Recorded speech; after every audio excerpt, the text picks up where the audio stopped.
भगवान परमात्मा गीतेमध्ये स्वतः सांगतात की मी अवतार कशासाठी घेतला। यदा यदा ही धर्मस्य, ज्या ज्या वेळेला ग्लानिर्भवति भारत, ज्या ज्या वेळेला धर्मावर ग्लानी येते त्या त्या वेळेला भगवंत अवतार घेतात।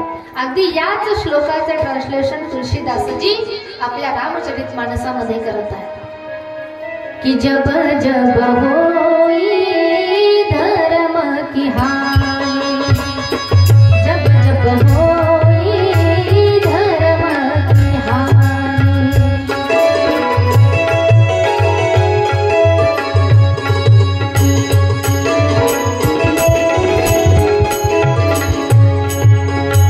बाढ़ही असुर अधम अभिमानी, बाढ़ही असुर अधम अभिमानी, अधम अभिमानी, जब जब होई धर्म की हानि, जब जब होई धर्म की हानि।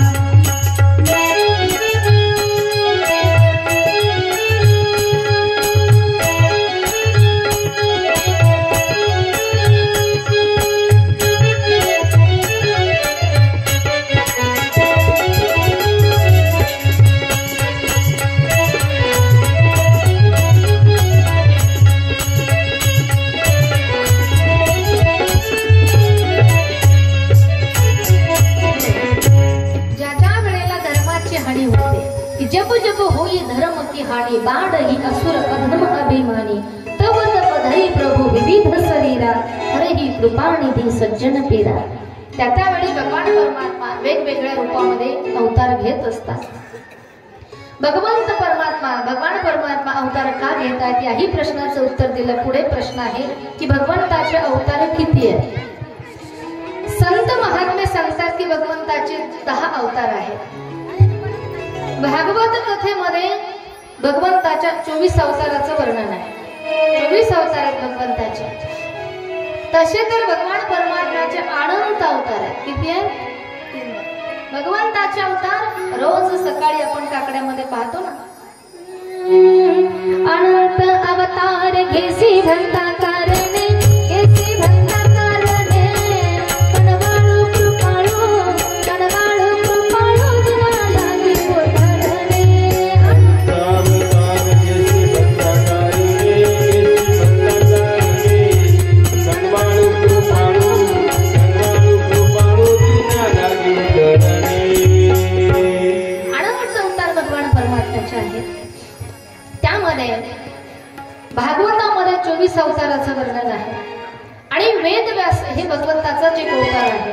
मग व्यासांचा अवतार केव्हा झाला? प्रथम भगवान नारायण, ब्रह्मदेव, वशिष्ठ, शक्तीचे पुत्र पाराशर आणि पाराशर आणि सत्यवती यांच्या घरी भगवान वेद व्यास रूपाने अवतार घेत आहेत। बोलिये वेद व्यास भगवान की। आणि ज्या वेळेला व्यास भगवंताचा अवतार झाला, व्यासांनी 17 पुराणांची रचना केली। जे पुराण आहेत ना ते पूर्ण व्यासांनी लिहिलेले 17 पुराणांची रचना केली। महाभारतासारखा सुंदर ग्रंथ वेद व्यासांनी लिहिला, पण तरी सुद्धा व्यासांना समाधान मिळालं नाही, असमाधानी होते। आणि एक दिवस नारदाची भेट झाली। नारदजी विचारत आहेत की व्यासजी तुम्ही असे असमाधानी का दिसताय? त्यावेळेला व्यासांनी सांगितलं, म्हणे नारदा 17 पुराणांची रचना केली, महाभारत लिहिलं, कारण महाभारतामध्ये सर्व काही वर्णन व्यासांनी लिहिलेलं आहे। असं म्हणतात की महाभारती जे नाही ते नाहीची लोकित्रय, म्हणून व्यास उच्चिष्ट पाही लोकत्रय। हे जेवढे शास्त्र पुराण उपनिषद जेवढे काही ग्रंथ निर्माण झाले ना हे सगळे व्यासाचं उष्ट आहे। काय आहे? उच्चिष्ट हा शब्द आहे ग्रंथामध्ये, शास्त्रामध्ये उच्चिष्ट शब्द आहे, त्याचा पुढे अपभ्रंश होऊन तो शब्द उष्ट असं झाला। सगळं काही व्यासांनी लिहिलेलं आहे, पण तरी सुद्धा व्यासांना समाधान मिळेना। मग नारदाला विचारलं व्यासांनी, कारण कुठल्याही प्रश्नाचं उत्तर हे नारदांकडे होतं। इकडे लक्ष द्या, नारदजी म्हणजे आजचं गुगल आहे। आज काही बी प्रश्न आपल्याला जर पडला त्याचं उत्तर पाहिजे असेल तर आपण गुगलला सर्च करतो. सांगितल्याबरोबर तिथे उत्तर हजर असतात. तसे नारद महर्षी म्हणजे पुराणातलं गुगल आहे.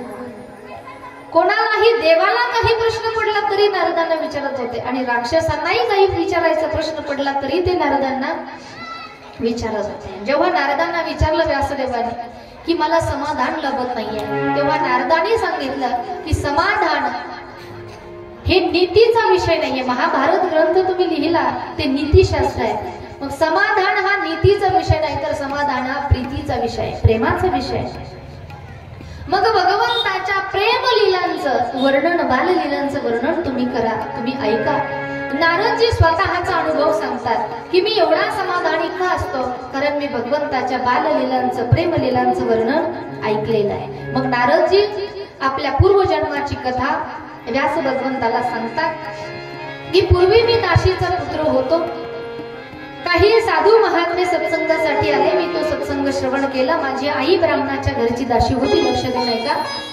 मी तो सत्संग श्रवण करायचो, पण एक दिवसाचा प्रसंग, साधू महात्मे निघाले. मला त्या संतांच्या वाणीची एवढी आवड लागली, मी त्या साधूंच्या सोबत जाण्यासाठी निघालो. पण त्या साधूने सांगितलं म्हणे, रामदास तुला आमच्या सोबत येता येणार नाही, कारण का तुझी आई तुझी जबाबदारी आहे. मग नारदजी सांगतात मी तिथे थांबलो. माझी आई म्हातारी झाली. गोमातेची सेवा करत असताना अंधार पडलेला, तिचा एका सर्पावर पाय पडला, तिला सर्पदंश झाला आणि माझी आई मरण पावली. मला खूप दुःख झालं, मी खूप रडलो. पण त्या वेळेला मला साधूने दिलेला मंत्र आठवला आणि त्या मंत्राचा मी जाप करत राहिलो. काय मंत्र दिला होता संत महात्म्याने? ओम नमो भगवते वासुदेवाय.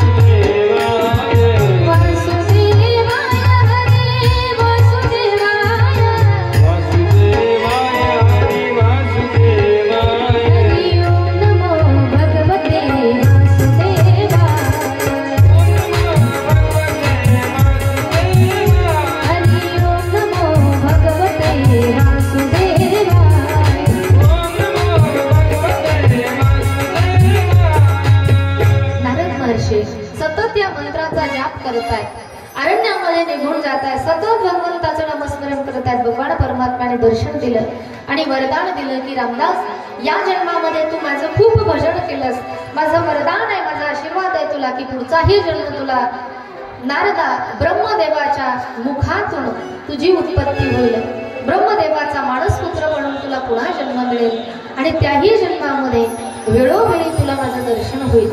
आणि सतत नारद महर्षी भगवंताचं भजन करत फिरू लागले. स्वतःचा अनुभव नारद महर्षी वेदव्यासांना सांगतात. भगवान ब्रह्मदेवाने नारदाला श्रीमद भागवताचा त्या ठिकाणी उपदेश केला. तोच भागवताचा उपदेश नारद महर्षी वेदव्यासांना करतात आणि 4 श्लोकाचं मूळ भागवत आहे. भागवताचे मूळ 4च श्लोक आहे. चतुर्श्लोकी भागवत ज्याला म्हटलेलं आहे. त्या 4 श्लोकाचा उपदेश नारद महर्षी वेदव्यासांना करतात आणि पुढे व्यास भगवान त्या 4 श्लोकाचा विस्तार 18,000 श्लोकामध्ये करत आहे. हे 18,000 श्लोक असणारे हे भागवत ग्रंथ वेदव्यासांनी लिहिला. आता समाधान झालं, ग्रंथ लिहिलाय, पण पुढे हा आता अधिकारी असणारा ग्रंथ आहे, श्रेष्ठ ग्रंथ आहे. मग हा ग्रंथ द्यावा कोणाकडे हा प्रश्न पडला. मग या ग्रंथाचा अधिकारी कोण आहे तर लक्षात आलं की आपला जो पुत्र जन्मल्याबरोबर अरण्यामध्ये निघून गेला होता शुकाचार्य, शुकाचार्यांकडे हा ग्रंथ दिला पाहिजे. मग काही मोजके श्लोक शिष्यांना त्या ठिकाणी पाठ करून दिले आणि शिष्यांना पाठवलं अरण्यामध्ये.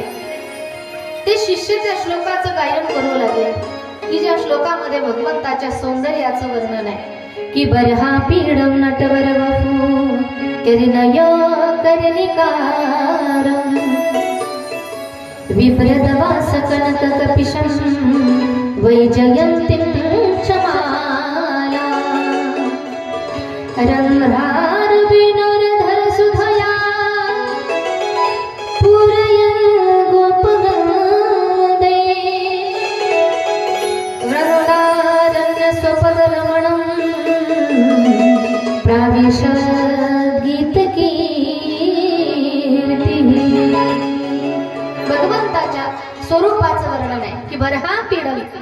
म्हणजे मोर. मोर मुकुट ज्याने धारण केलेला आहे. सुंदर त्याच्या सौंदर्याचं वर्णन ऐकलं शुकाचार्याने. समाधीतून बाहेर आले. उठून त्या मुलांकडे येणार तेवढ्यात पुन्हा खाली बसले. विचार करत आहे, अरे हे दिसायला तर सुंदर आहे, पण याचा स्वभाव काय माहिती आपल्याला कसा आहे. एखादा माणूस दिसायला जरी सुंदर असला तरी तो मनानेही सुंदरच असतो असं काही नसतं. बाहेरून दिसायला तो सुंदर असतो. जेवढा बाहेरून गोरा दिसतो तेवढाच आतून काळा असतो. असं होतं कधी कधी बरं का. वरून दिसायला सुंदर असतो पण तो कपटी असतो. एखादा माणूस वरून दिसायला सुंदर नसतो पण त्याचं मन अतिशय सुंदर असतं. त्याचा स्वभाव अतिशय सुंदर असतो. म्हणून बाहेरच्या अंगावरून संत ठरवता येत नाही किंवा माणसाची पारख करता येत नाही. पण सांगेल मी, बाहेरच्या सौंदर्यापेक्षाही मनाचं सौंदर्य, अंतःकरणातलं सौंदर्य फार महत्वाचं असतं. एखाद वेळेला भगवान परमात्मा जेव्हा पाहतो ना तर बाहेरचं सौंदर्य पाहत नाही. तो मन किती सुंदर आहे, मन किती निर्मळ आहे हे पाहत असतो. आपण बाहेरून कितीही साबणाने धुवून काढतो शरीर, नाही का. साबणा लावतो, क्रीम लावतो, फेअर लवली लावतो ना. बाहेरून कितीही क्रीम लावल्यात, बाहेरून किती स्वच्छ केलं, काही अर्थ नाही. कधीतरी आपण आपल्या आतून मळ काढला पाहिजे. आपला मळही कधीतरी काढला पाहिजे. आतून निर्मळ झालं पाहिजे आपण कधीतरी. ते महत्वाचं आहे. आज शुकाचार्य महाराज विचार करत आहेत, अरे हे दिसायला सुंदर आहे पण याचा स्वभाव माहित नाही आपल्याला. जेव्हा पुढच्या श्लोकाचं गायन केलं आणि त्यामध्ये भगवंताच्या स्वभावाचं वर्णन केलं की आहो बकीयं स्तनकावकूटं जिज्ञासया पाययदप्यसाधे लेभे गतिं धातृचित्तं तत्त्वन्नं तं वादयालो शरणं व्रजेम. आहो बकीयं, बकी म्हणजे पुतना. पुतना राक्षसिनी जी आपल्या स्तनामध्ये विष भरून भगवंताला मारण्यासाठी आली होती, पण तिचा सुद्धा उद्धार केला भगवंताने. एवढा प्रेमळ स्वभाव माझ्या भगवंताचा आहे.